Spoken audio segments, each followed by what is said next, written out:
জান্নাতেরই রমণী আমার নবীর নন্দিনী ও মা, তোমাদের গ্রামে আমি সর্বপ্রথম এসেছি গো মা। আমার কমিটিদের ভালোবাসায় আসতে পেরেছি। মা ফাতেমা চাতক পাখির মতো বসে থাকতো, কখন আমার স্বামী কাজে যাবে, কখন আমার স্বামী ইনকামের পথে যাবে। আমার স্বামী যখন বাড়ি আসবে দুটো চাল ডাল কিনে আনবে, আসলে দুই লোকে রান্না করে খাবো। বেলা গড়িয়ে গেল, সন্ধে নেমে এলো, মা ফাতেমা পথের দিকে তাকিয়ে আছে গো মা, কখন আমার স্বামী আসবে। স্বামী সন্ধ্যাবেলা এলো, বলছে স্বামী আজও আমার খাওয়া হবে না। মা ফাতেমা দুদিন তিন দিন সহ্য করেছে, কিন্তু আমাদের গ্রামের এইসব গ্রামের মা বোনেদের যদি এক শ্বাস খাওয়া না দেয়া হয়, দু শ্বাস খাওয়া না দেয়া হয়, আমার ভাইদের দিকে হাইব্রিড ঘুষি চালাবে আর ড্যামরা চোর করবে, আর বাপের বাড়ি ফোন করবে ও মা তো জামাই খাওয়া দেয় না। এটা আমাদের দিকে হয়, এটা তোমাদের দিকে না। চলেন। জান্নাতেরই রমণী আমার নবীর নন্দিনী, জান্নাতেরই রমণী আমার নবীর নন্দিনী, কেমন ছিলেন তিনি, কেমন ছিলেন তিনি, শুনুন তাহার কাহিনী।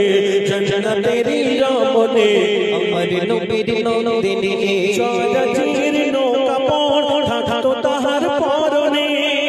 ও মা একটু গজলটা শোনেন মা, একটু ধ্যানটা একটু রাসূলের দিকে, নবিয়ানা স্টেজের দিকে দেন।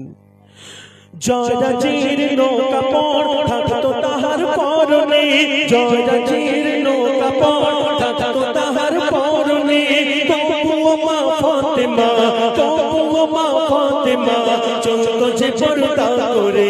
জান্নাতেরই রমণী আমার নবীর নন্দিনী, জান্নাতেরই রমণী আমার নবীর নন্দিনী। মা ফাতেমা একটা কাপড় নিয়ে দুনিয়াদারি করেছে। ও মা, তোমাদের যদি বছরে 100টা করে কাপড় দেয়া হয় গো মা, তবু মা ফাতেমার মতো তোমরা কেউ চলতে পারবে না। মা ফাতেমা কেমন পর্দাহীন মেয়ে ছিল। একদিন নবী মুহাম্মদ ফাতেমার বাড়ি গেল, বলছে ফাতেমা, ফাতেমারে দরজাটা খোল না মা, তোর অনেকদিন দেখতে পারি না মা। আওয়াজ দিচ্ছে।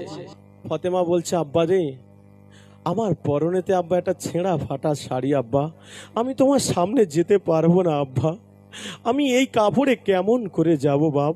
আহ, আমার নবী কাঁদতে কাঁদতে